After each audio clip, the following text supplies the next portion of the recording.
इजाद हुसैन शाह जी किबला बुखारी का बहुत ही शुक्रिया अदा करूंगा। शाह साहब आप तशरीफ लाए महफिल में, कैफियत कुछ और।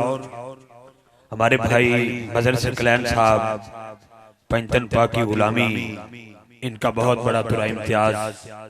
मेरा भाई शेर मदर इकबाल साहब, ढेर सारी दुआ करनी है इनके लिए। अल्लाह पाक बीमारे करबला का सदका इनको सेहत कामला अता फरमाए, इनका साया इनके बच्चों के सर पे तादेर सलामत रखे, बेनियाज इनको अपने बच्चों की खुशियां देखना नसीब फरमाए। चौधरी मंजूर साहब की अहलिया जो इस वक्त इस्लामी बहनों में मौजूद हैं और अलालत के बावजूद वो यहाँ पर मौजूद हैं, दुआ फरमाएं अल्लाह उन्हें भी सेहत कामला अता फरमाए।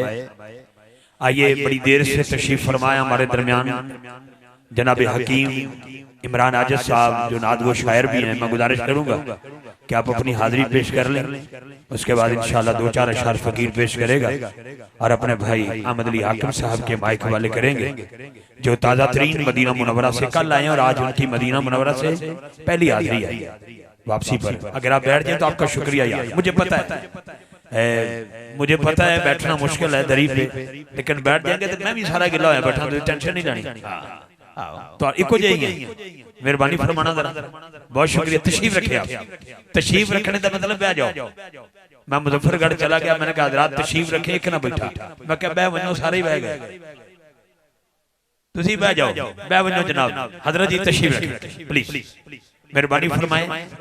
ये बहुत शुक्रिया, तशरीफ रखिएगा।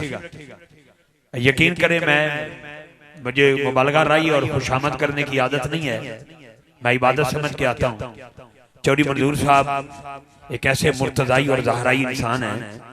मैंने देखा कि मेहमानों को वेलकम उम्र के इस तकाजे में हर बंदे के साथ खुशदिली के साथ मिले। मिठा सुल्तानी, इनकी पूरी टीम, डॉक्टर उसामा साहब, सबका शुक्रिया ते मेहरबानी फरमाना। अज जो मजमे चो तुसीं गुजरदे हो ना, तो फिर वापसी ते तुहाडा मोबाइल जेब च नहीं रहिंदा। इस वास्ते मैं जल्दी फिर ऐलान भी नहीं करता। कोशिश करो बड़े प्यार नाल